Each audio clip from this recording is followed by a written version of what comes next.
Today we're going to solve quadratics by factoring. In the last videos we solved quadratics by graphing, so we looked for the x-intercepts, and we solved quadratics by taking the square root of both sides. So we solved for x squared and then did the square root of both sides. But today we're going to factor our quadratics to solve them. Before we look at any examples, we need to look at what's called the zero product property. If a times b equals 0, then what do we know? Well, if we multiply two things together and their product or the answer is 0, then that means one or both of them had to be 0. So that means that a equals 0 or b equals 0. So we'll use that property to help us solve all the problems today when we are factoring. So in the first problem, it says in example 1, we're going to solve a plus 4 times a plus 7 equals 0. So if a plus 4 times a plus 7 is equal to 0, that means that either a plus 4 equals 0 or a plus 7 equals 0. And we then solve each of those for a. So we try to get a by itself. So to get rid of plus 4, we subtract 4 on both sides. So a equals negative 4. And to solve the second equation, to get a by itself, we subtract 7. So a equals negative 7. And we end up with two answers, just like when we were solving by graphing and taking the square root. Except these aren't the same value, one positive, one negative. We have a is negative 4 and a equals negative 7. All right, let's try the second example. So we have 3x times 2x minus 7 equals 0. So 3x is our first piece, and 2x minus 7 is our second piece. So 3x could have equaled 0, or 2x minus 7 could have equaled 0. And we solve each one for x, so we get x by itself. So let's divide by 3 to get x by itself. So x equals 0 divided by 3 is 0. 0 divided by anything is 0. And then to solve the next one for x, we add 7 to both sides. So 2x equals 7. But x isn't by itself yet. We have to divide by 2. So x equals, and you can write either 7 over 2 or divide that, and you can get the decimal, which is 3.5. And again, we have two answers. All right, so let's try example 3. We're solving by factoring again. Okay, now this time we don't have two pieces being multiplied together. We don't have our two factors like we did have in the first and second examples. Those were already factored for us. So we're going to have to factor this. So we need it to be equal to 0 because we have to find a product that equals 0. Okay, so we have to figure out what times what would give us x squared plus 11x plus 30. So let's think about factoring. We did this. So what multiplies to get the first term x squared? X times x. And then remember, we jump to the last term and we think of all the things that multiply to get positive 30. So you can make a list, you can use your calculator, you can see if you can find a factor list. But if I'm multiplying to get positive 30, I know I can do 1 times 30, I can do 2 times 15, 3 times 10, and 5 times 6. And I come up with something that works. Now remember, they can either both be positive to multiply to get positive 30, or they can both be negative to multiply to get positive 30. But I'm trying to get positive 11x in the middle, so I think most people would probably try positive 5 and positive 6 first. And we check to see if it works. Our inner product, 5x. Our outer product, 6x. And when you combine those like terms, you get 11x, so we factored it correctly. All right, so we need to, once it's factored, we have to do like we did in the first two problems. So if x plus 5 times x plus 6 equals 0, then either x plus 5 equals 0, or x plus 6 equals 0. So now we find what x equals for each one. So I'm going to subtract 5. So x equals -5. And then this one I'm going to subtract 6. X equals -6. So we have two answers, -5 and -6. So if you were to try substituting in -5 for all those x's, it would actually end up giving you 0. If you were to plug in -6 for those x's, it would end up giving you 0.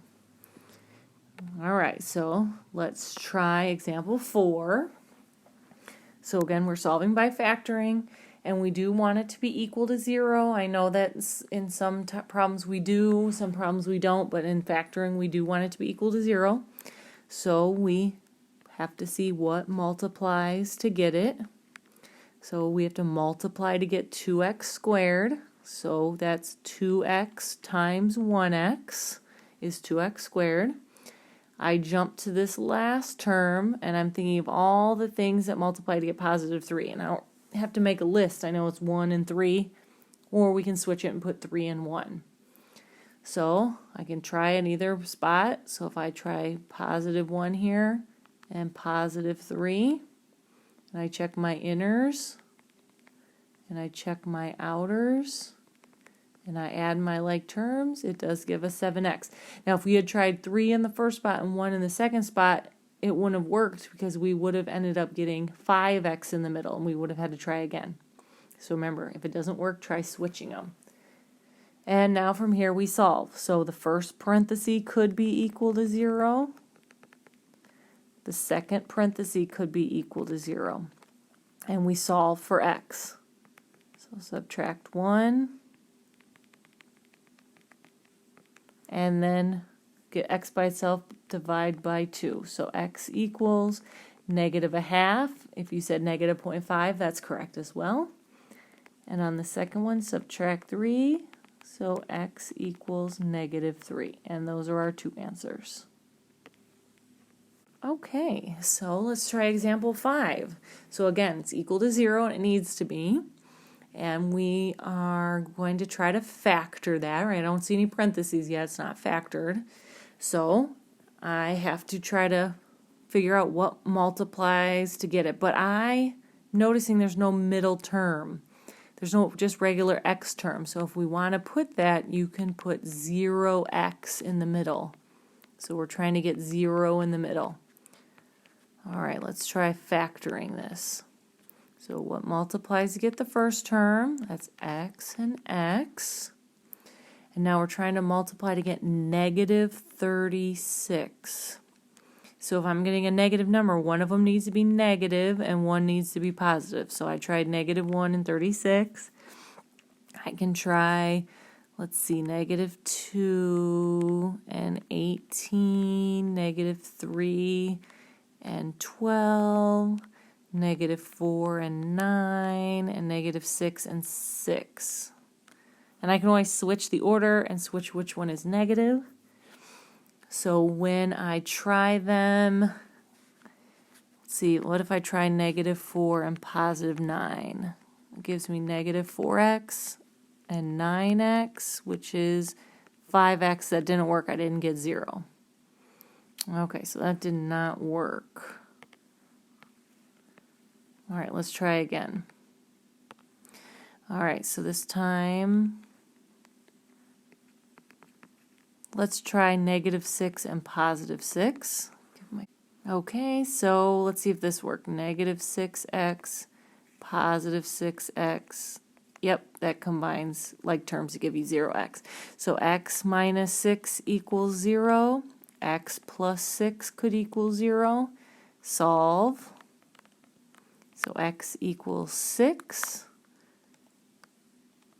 or x equals -6. Those are my two solutions. All right, this is our last example. So again, it's equal to 0. If you wanted to try it, maybe pause the video and then go ahead and try and see if we get the same answers. Okay, so if I'm going to work this out, I'm going to try to see what multiplies, or I'm factoring, so what multiplies to get 2a squared to start.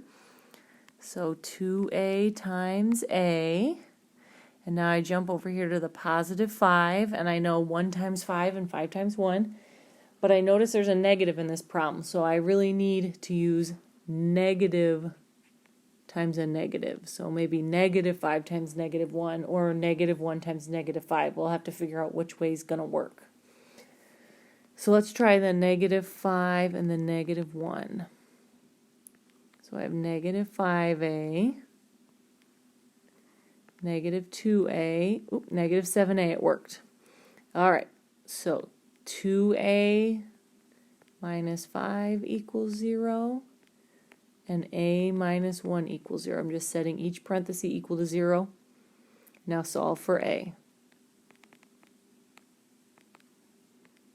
So 2a equals 5. Again, a is not by itself, so divide by 2.